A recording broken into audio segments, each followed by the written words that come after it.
Hello दोस्तों, मेरा नाम नदीम खान है और आप देख रहे हैं मेरा यूट्यूब चैनल द जिन वर्ल्ड स्टोरीज।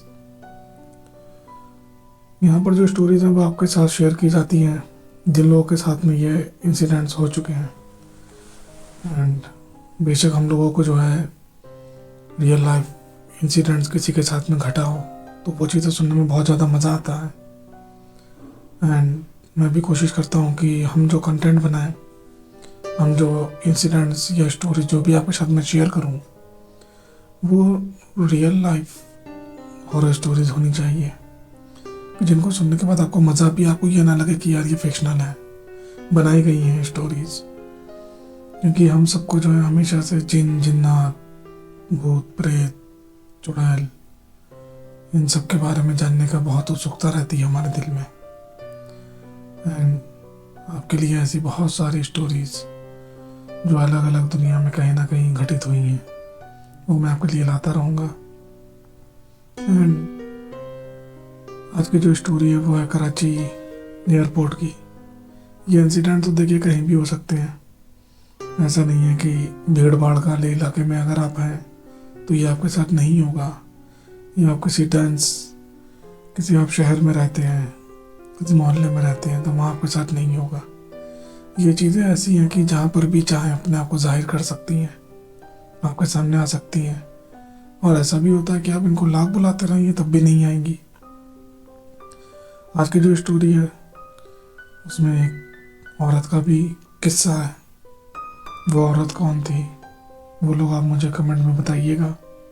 एंड एक बंदा था जो कि एक जिन को देखना चाहता था, अब उससे एक मुलाकात होती है आदमी की, तो वो भी आप लोग बताइएगा कमेंट में कि वो कौन हो सकता है, या वो जिन था या वो कोई और था। क्योंकि वो जो एरिया था वो एक रेस्ट्रिक्टेड एरिया था जहाँ पर कोई भी आम आदमी यूं ही नहीं आ सकता अंदर। एंड फिर हम लोग पहले स्टोरी को सुन लेते हैं, फिर देखते हैं कि किस तरह से जो है सारे वाक़यात हुए हैं। एंड आप लोग प्लीज़ मेरे चैनल को सब्सक्राइब, शेयर एंड कमेंट करके बताइएगा। सुनते हैं आज की स्टोरी उन्हीं की ज़ुबानी जिनके साथ ये सारे इंसिडेंट्स हुए हैं या जिनको ये सारी चीज़ें पता चली हैं वहीं रहकर। अच्छा, ये वाकया कुछ इस तरह से है कि अगर वाइफ ने अपना गेट लगाया और रोड वो एयरपोर्ट की तरफ जा रही है, तो इस वक्त तो आजकल तो वहाँ पर बड़ी रौनक है और सब आबादी हो गई है, लेकिन अगर 30 से 35 साल पहले आपने वो जगह देखी हो तो बिल्कुल कीकर का जंगल होता था और कुछ भी वहाँ पर नहीं होता था और सांप वगैरह होते थे उस जंगल में। तो उस फेंसिंग के अंदर जो है ना, वो आयरन फेंसिंग लगी हुई है और फिर उसके अंदर वो रनवे और रैम का एरिया है, उसके अंदर सिक्योरिटी की पोस्ट होती थी, सिविल एविएशन की और पीआईए की। तो उस पे एक एक गार्ड जो है वो सारी पोस्ट पे ड्यूटी करते थे। वो 3-4 पोस्ट थी यहाँ से गुलिस्तान जौहर से लेके और मॉडल कॉलोनी तक, जो रनवे की लाइन थे उसके साइड में। और फेंसिंग थी वो बड़ा नाम थी, वो भी जगह जगह से टूटी हुई थी। तो हस्बे मामूल हमारा एक गार्ड जो है उस पोस्ट पे ड्यूटी कर रहा था। तो आसपास तो कुछ होता नहीं था, सिर्फ जो मोबाइल होती थी सिक्योरिटी की, वही 2-4 घंटे बाद, 3 घंटे बाद, रात में कोई 2-3 दफ़ा वो मोबाइल आती थी और वो विसिल देती थी और आगे से फिर ये गार्ड जो है रिस्पॉन्स में सीटी बजाता था। ये इनका एक सिक्योरिटी का सिस्टम होता है कि कोई ड्यूटी कर रहा होता तो वो सीटी बजाते, तो रिस्पॉन्स में सीटी बजाते हैं कि भाई मैं यहाँ पर जाग रहा हूँ, बिल्कुल अटेंशन हूँ।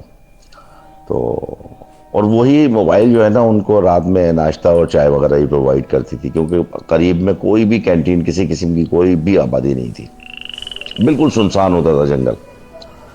तो हस्बे मामूल वो इसी तरीके से सिक्योरिटी के अफसर जो है वो गश्त पर आए, उन्होंने विसिल दी, लेकिन उस पोस्ट से कोई जो है ना रिस्पॉन्स में सीटी की आवाज़ नहीं आई। तो उन्होंने कहा चलो यार देखो, या तो ये सो गया है गार्ड या कोई और मसला है। जैसे ही वो पोस्ट की तरफ आए तो उन्होंने देखा कि पोस्ट के दरवाजे पे वो गार्ड जो है वो आधा अंदर दरवाजे को और आधा बाहर नीचे गिरा हुआ बेहोश पड़ा है। खैर उसको उठाया, ले गए, ट्रीटमेंट करवाई, वहीं पीआईए की अपनी डिस्पेंसरी है हेड ऑफिस में। जब उसको होश आया आधे एक घंटे बाद, कंट्रोल रूम में ले आए अपने सिक्योरिटी के, उसको कहा तुम आराम कर लो सोफे पे। फिर जब उसको होश आया तो उससे पूछा कि भाई क्या ऐसा वाकया हुआ था, तुम वहाँ पर बेहोश पड़े हुए थे? तो उसने बताया कि साहब मैं तो नॉर्मल अपनी ड्यूटी कर रहा था, बिल्कुल होशो हवास। तो मैंने देखा कि कीकर के जंगल में से एक औरत जो है वो निकल के आई है। एज का मुझे अंदाज़ा नहीं हुआ दूर से, और वो मेरी तरफ बढ़ रही है। तो मैंने वहाँ से चीख के आवाज़ लगाई, कौन हो तुम और कहाँ जा रही हो? लेकिन वो मुस्तकिल मेरी तरफ पोस्ट की तरफ बढ़ती चली जा रही थी। उस पोस्ट में एक खिड़की थी और एक दरवाज़ा था, छोटा सा एक कमरा होता है 8 बाय 8 का, ये पोस्ट होती है। एक टेलीफोन होता था और एक पंखा और लाइट। तो वो मेरी पोस्ट की तरफ बढ़ती चली आई और खिड़की की तरफ से आई। काफ़ी मतलब खूबसूरत थी, फुल मेकअप में थी वो। और जिस वक्त वो करीब आई तो फिर मेरे जिस्म में ना एक लर्जा सा तारी हुआ, जैसे पता नहीं क्या हो गया, घबराहट तारी हो गई, पल्स मेरी चलने लगी, हार्ट बीट तेज हो गई। तो मैंने खिड़की में वो आके और मुझे झांकने लगी। तो मैंने सुना था बचपन में कि मतलब जितनी भी ये चुड़ैलें वगैरह होती हैं ना, उनके पैर उल्टे होते हैं। ये मेरे जहन में बात आई। तो जैसे वो खिड़की की तरफ आई तो मैं भाग के जो है ना वो दरवाजे की तरफ गया। इतनी सी देर में वो पलट के दरवाजे की तरफ आ गई। तो मैं उसके पैरों की तरफ देख रहा था कि मैं इस चीज़ को कंफर्म कर सकूं कि ये चुड़ैल है। तो इतनी देर में उसने मेरे शोल्डर पे हाथ रखा और कहने लगी कि हम तो आपसे मिलने आए हैं, आप हमारे चेहरे की तरफ देखें, पैरों की तरफ क्या देख रहे हैं? तो बस ये सुन तो लिया मैंने, लेकिन सुनने के बाद ही मुझे फिर होश नहीं रहा, मैं गिर गया। और होश तो मुझे जब आया जब आपको मैंने डिस्पेंसरी में देखा कि मैं ट्रीटमेंट कर रहा हूँ, मैं यहाँ पड़ा हुआ हूँ। उसके बाद मुझे होश नहीं आया। तो वो तो उसने तो ड्यूटी पे जाने से इनकार कर दिया फिर। लेकिन फिर हमारे जनरल मैनेजर सिक्योरिटी ने ये ऑर्डर कर दिया कि उस पोस्ट पे कभी भी सिंगल गार्ड ड्यूटी नहीं करेगा। हमेशा जब भी गार्ड ड्यूटी करेंगे 2 गार्ड ड्यूटी करेंगे। और आज तो अब एयरपोर्ट सिक्योरिटी फोर्स की बहुत सारी पोस्टें हैं, लेकिन आज भी उन पोस्टों पे 2 गार्ड ड्यूटी करते हैं, एक सिंगल नहीं करता। आपने देखा होगा, सुना होगा कि 4-5 साल पहले दहशतगर्दों ने एयरपोर्ट पे जिस जगह से हमला किया था कार्गो की तरफ से, जो पुराना 3 नंबर टर्मिनल था उसको कार्गो में शिफ्ट कर दिया गया है। दूसरी एयरलाइन के कार्गो डिपार्टमेंट और इमीडिएट कार्गो जो डिलीवरी है सेक्शन वो बना दिया है। तो इसी तरीके से हमारा पीआईए का भी कार्गो सेक्शन, इमीडिएट कार्गो जो होता है ना डिलीवरी के लिए, जैसे लाइक ब्लड सैंपल होते हैं, ह्यूमन आइज़ आती हैं श्रीलंका से, या न्यूज़पेपर वगैरह होता है, या ऐसा कोई जो इमीडिएट डिलीवरी के लिए, तो वहाँ पर एक काउंटर है। वहाँ पर कस्टम वाले भी होते हैं और एयरपोर्ट सिक्योरिटी फोर्स की ड्यूटी होती है गेट पे। तो हमारे भी 2 लड़कों की वहाँ पर ड्यूटी थी। नाइट ड्यूटी होती है, डे ड्यूटी होती है। तो नाइट में 2 लड़के थे। तो वो लोग ड्यूटी कर रहे थे, तो उन दोनों में से एक लड़का बोलने लगा दूसरे से कि यार मेरी खाला के पास जो है ना वो जिन्नात की हाज़िरी होती है और जिन्नात बुलाती हैं और उनके मौक्कल हैं। वो इस किस्म के किस्से सुना रहे थे। रात के को 2-2:30-3 बजे का टाइम था। अच्छा, ये मैं आपको बताता चलूँ कि वो जो जगह है वो रिस्ट्रिक्टेड एरिया है। मतलब कस्टमर जो है ना उस रिस्ट्रिक्टेड एरिया से बाहर खड़ा होगा। कस्टम का भी सिपाही होता है और एयरपोर्ट सिक्योरिटी फोर्स का भी सिपाही होता है। वहाँ पर कोई बगैर कार्ड के जो एयरपोर्ट एंट्री पास होता है उसके बगैर उस जगह से आगे कोई जा नहीं सकता। तो वो दोनों लड़के बैठे हुए अंदर बातें कर रहे थे और एक लड़का उसको अपना खाला का किस्सा सुना रहा था कि मेरे खाला के ऊपर जो है ना जिन्नात आते हैं, हाजिरी आती है, ऐसे ऐसे अपनी बातें हो रही थी रात में। जैसे आपका शो होता है तो आपस में वो बातें चीतें कर। तो दूसरा लड़का बोलने लगा उससे कि यार अपनी खाला से कहो कभी हमें भी जिन दिखाएं, मैंने तो कभी भी नहीं देखे, बड़ा मुझे इश्तियाक है। ये बातें कर रहे थे। थोड़ी देर बाद वो ख़त्म हो गए। 5-7 मिनट बाद उन्होंने देखा कि एक लंबा सा आदमी, बहुत ना शलवार कमीज़ में, बिल्कुल नॉर्मल फेस का, ब्लैक कलर था उसका, थोड़ा डार्क, और सफ़ेद का कॉटन का शलवार कमीज़ पहने था और कद थोड़ा सा उसका आम लोगों से ज़रा लंबा था, यानी कि 6.5-7 फीट के करीब। तो वो आया और आके तीसरी कुर्सी पे बगैर मतलब कुछ कहे बैठ गया। तो वो लड़के समझे कि कोई डिलीवरी लेने के लिए कोई कार्गो आएगा। उन्होंने नॉर्मल अंदाज से बिहेव किया। उन्होंने कहा जी जनाब आपका कोई कार्गो आया है, कुछ डिलीवरी चाहिए किसी कार्गो की, बताएं। तो वो बोलने लगा, हंस के बोलने लगा कि नहीं नहीं नहीं, कार्गो वार्गो कुछ नहीं आया, मैं तो ऐसे ही यहाँ से गुजर रहा था तो आप याद कर रहे थे तो मैंने कहा चलें, आपने याद किया तो आपसे सलाम दुआ कर लें। अब ये कुछ अजीब से हुआ। मैंने कहा अच्छा एक आम इंसान बैठा हुआ है। मैंने कहा अच्छा चलें, थैंक यू वेरी मच, आप आए।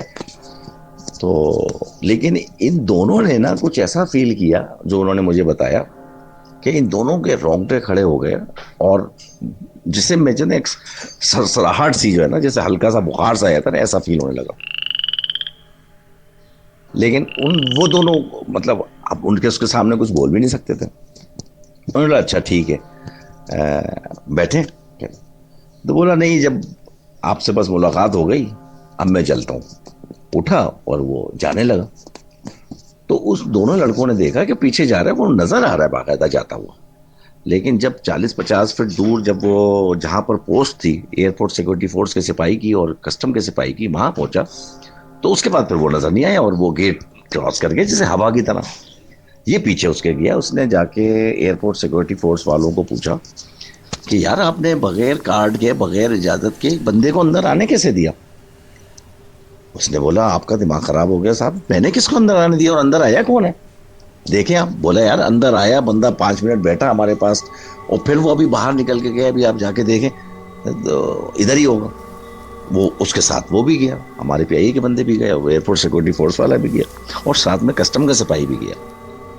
दूर दूर तक कोई बंदा नहीं था। और ये वो जगह है जिसपे एग्जैक्टली ये वो जगह है जहां पर 3 नंबर टर्मिनल था। हज टर्मिनल 2 नंबर टर्मिनल में हज टर्मिनल बनाया था, उसके बराबर में 3 नंबर टर्मिनल बनाया था, उसको कार्गो में शिफ्ट कर दिया गया। उसके बाद पार्किंग भी है, और आपने देखा होगा उस कोने पे मस्जिद भी है। लेकिन रात में जाहिर सी बात है वहां पर कोई नहीं होता, यही कार्गो वगैरह लेने के लिए लोग आते हैं, इक्का दुक्का वो होते हैं। दूर दूर तक कोई बंदा नहीं था। फिर इसने कस्टम के सिपाही से बोला, बोले यार आपने भी नहीं देखा? चलो आते वक्त नहीं देखा तो जाते वक्त तो देखते। उसने बोला भाई, कोई चिड़िया का बच्चा भी ना यहाँ से अंदर गया है और ना वहां से वापस गया है। आप कैसे बोल रहे हैं हम बगैर गार्ड के किसी को छोड़ देंगे यूनिफॉर्म में? अब फिर ये समझे, तो फिर वापस आके बैठे, ये समझ गए इन्होंने कुछ गड़बड़ है। इसने सुबह ही सुबह अपनी खाला को टेलीफोन किया उस लड़के ने, और रात का पूरा किस्सा बयान किया। उसने खाला ऐसे ऐसे हम बात कर रहे थे, और आपको मेरे दोस्त ने कहा था कि, तो खाला ने छूटते ही बोला कि तुम्हारे दोस्त को देखने का बहुत इश्तियाक था ना, तो उसने देख लिया, चलो वो खुश हो गया होगा। और खाला ने टेलीफोन बंद कर दिया।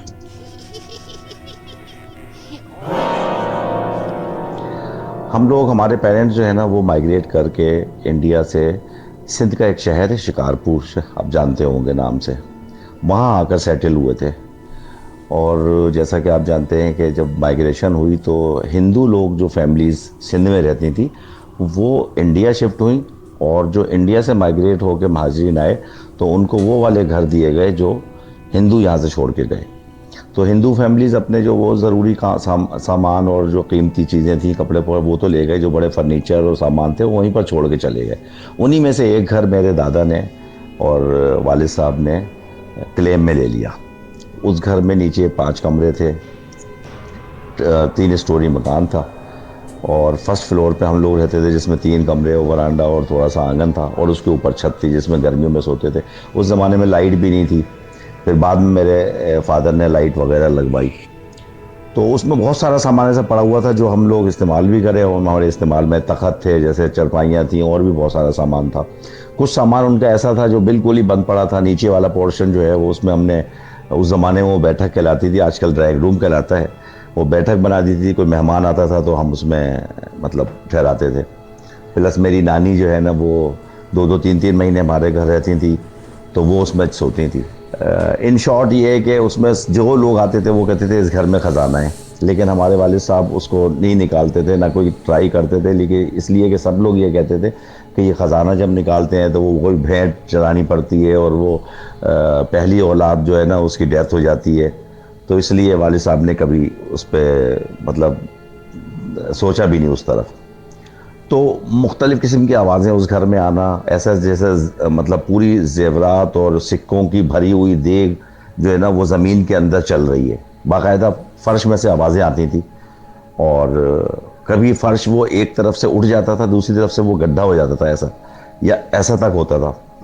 लेकिन नीचे वाले पोर्शन में तो हम जाते ही नहीं थे। वो नानी कभी ठहरती थी, वो 2-2 महीने के लिए रहती थी, वो सो जाती थी, तो हम कभी उनके पैर दबाया करते थे, छोटे छोटे हुआ करते थे, तो वो अपने लेटी होती थी। कभी लाइट जल गई, कभी खुद ब खुद बुझ गई। 1-2 दफ़ा तो हमारे साथ खुद भी हमने ऐसा देखा कि लाइट बुझी हुई है और हम उनके पैर दबा रहे हैं और लाइट जल गई। तो मेरी नानी बोलती थी भाई जिसने जलाई है वो खुद ही बुझा दे, मेरे टांगों में दर्द हो रहा है, मैं उठ के नहीं बंद करूँगी। तो वो खुद बंद हो जाती थी। मुख्तलिफ़ किस्म की आवाज़ें आती थी, हमको वहाँ से पैसे मिलते थे, जो उस ज़माने में सिक्के चलते थे 5-5 पैसे और टके टके के और 4-4 आने के, वो हम बड़े खुश होते थे सिक्के लेके। और नीचे वाले घर में एक ऐसा असर था कि उस ज़माने में ये गैस और तेल के चूल्हे नहीं जलते थे, तो वालिद साहब हमारे लकड़ी का पूरा गाड़ी जो है ना डलवा जाते थे महीने के महीने, और पूरे महीने वो लकड़ियाँ जला के उस पे हमारे यहाँ खाना पकता था। तो वो कभी वालदा जो है कहती थी रात के वक्त खाना पका रहा है तो चलो नीचे से जाके लकड़ियाँ ले आओ। बच्चों का काम होता था नीचे से लकड़ियाँ लाना, तो वो हमारे लिए एक अज़ाब हो जाता था लकड़ियाँ लाना। हम 2 भाई बहन 3 भाई बहन मिल के जाते थे वो लकड़ियाँ लेने, और बस जल्दी से लकड़ियाँ उठाएं उस कमरे में से और ऊपर भागे। ऐसा लगता था कि यहाँ पर कोई मौजूद है। और नीचे वाले कमरे में वो हिंदू ही अपने ज़माने का लगा हुआ एक फर्शी पंखा होता है वो छोड़ गए थे, वो जो छत के साथ नहीं कपड़े के साथ लटका होता है, और एक वो गोल सी घिर्री सी होती है, उससे आप उसको खींचें तो वो पूरे कमरे में हवा देता है। उसके नीचे एक छोटी सी एक अलमारी सी बनी हुई थी जिसको हमने कभी खोल के नहीं देखा। उसको खोल के देखने में ऐसा होता था कि रोंगटे खड़े हो जाते थे। लेकिन बस हम किस तरीके से रहे उस घर में, वजह उसकी ये थी कि हमारे एक दादा थे, दादा के भाई यानी मेरे वालिद साहब के चचा, हम उनको सूफ़ी दादा कहते थे, सब लोग उनको सूफ़ी साहब कहते थे। उन्होंने शादी नहीं की थी और वो वाकई बहुत पहुँचे वो बुज़ुर्ग थे, और यानी उनके पास मवक्कल वगैरह भी थे। तो उन्होंने एक हिसार सा कर रखा था अपने औलाद के ऊपर, हम सबके ऊपर, कि भाई वो रहा था कि मेरे बच्चों को नुकसान ना पहुँचे, बाकी आपका जो काम है करो। और वाकई हकीकत में ये है कि हम 47 से माइग्रेट होके आए, सारे भाई बहनों की पैदाइश भी वहीं पर उसी घर में हुई, पले बड़े। 72 में हम लोग कराची शिफ्ट हुए, लेकिन उस घर में कभी हमको कोई परेशानी नहीं हुई सिवा, लेकिन मौजूदगी का एहसास वो ज़रूर दिलाते थे। छोटी छोटी चीज़ें थी वो गुम हो जाती थी, फिर कहीं ऐसी जगह से मिलती थी जहाँ तसव्वुर भी नहीं कर सकते आप उनको रखने का। लाइट बुझी हुई जल गई, जली हुई बुझ गई, और कोई ऐसे ज़रूरी चीज़ कैंची, अम्मी मेरी पान खाती थी उसका सरोता पानदान पूरा गायब हो जाता था, और खाने पीने की चीज़ें गायब हो जाती थी, और वो छत पे मिलती थी। फिर जाके वो अम्मी हमें डांटती थी कि भाई ये छत पे क्यों ले गए? अरे भाई हम नहीं छत पे ले गए अम्मी, वो पूरा खाना पीने का सामान उठा के छत पे कोई रख देता था। तो इस टाइप के बेइंतहा वाक़यात हमारे बचपन में गुजरे उस घर के साथ। और मैं जैसे स्कूल में पढ़ता था तो एक ऊपर की मंजिल थी जिस पर पुरानी डेस्क और कुर्सियाँ वगैरह जो है पुराना फर्नीचर डाल देते थे, लेकिन टीचर लोग मना करते थे कि उस छत पे कोई ना जाए। तो हाफ टाइम हुआ रिसेस जिसको बोलते थे, और मैं उसके ऊपर चला गया शैतानी में। तो वो इतनी ज़ोर से मुझे एक जिन ने थप्पड़ मारा था, वो मुझे तो नहीं पता चला, मैं तो बचपन में था कि जिन था, कि मुझे 3-4 दिन तक बुखार आया और एक टीचर गोद में उठा के मुझे घर लेके आए। जब सूफ़ी दादा ने देखा तो वो फिर उन्होंने बताया कि ये तुम क्यों गए थे ऊपर छत पे जब तुम्हें टीचर ने मना किया था। अब मैं उनकी बात समझा नहीं, तो फिर उन्होंने अम्मी को मेरी और अब्बा को बताया कि इसको जिन ने मारा है। बहरहाल उन्होंने दम वम किया, मुझे 6-7 दिन तक बुखार चढ़ा, और वो हाथ का निशान मेरी कमर पे तकरीबन यानी कि 30-40 साल तो रहा होगा। अब मैं बिल्कुल यानी कि ओल्ड एज में आ गया हूँ। उस वक्त तक भी अगर गौर से कोई बहुत देखे तो एक आध फिंगर का निशान मेरी कमर पे अभी भी बना हुआ है। थैंक यू वेरी मच, और अल्लाह आपको खुश रखे।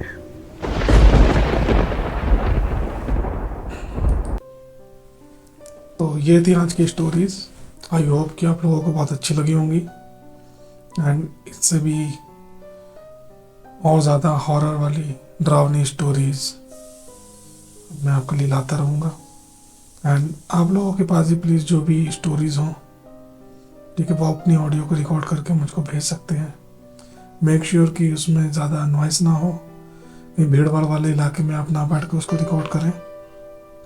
आपकी जो ऑडियो हो वो एकदम क्लियर होनी चाहिए, आपकी वॉइस क्लियर आनी चाहिए, जैसे अभी आपने सुनी इस तरह से। एंड मैं भी आपके साथ जो हूँ वो ईमेल आईडी शेयर कर दी है मैंने, जो उस ईमेल आईडी के ऊपर जो है आप अपने सारे टेप्स को जो है रिकॉर्ड करके भेज सकते हैं। जो भी इंसिडेंट आप लोगों के साथ कहीं हुए हों, आप कहीं घूमने गए हों, या आपका कोई ऐसा कोई मकान हो, आपके आसपास कोई ऐसी हॉन्टेड जगह हो जो फेमस हो, इन चीज़ों के लिए किसी से आपने कोई स्टोरी सुनी हो, रियल लाइफ कोई इंसिडेंट हुआ हो किसी के साथ में, ब्लैक मैजिक, तंत्र मंत्र, इन सब से रिलेटेड अगर जो भी आपके साथ हुआ हो, वो आप बता सकते हैं अपने एक्सपीरियंसेस। ठीक है, तो मिलते हैं हम लोग अपने नेक्स्ट वीडियो में।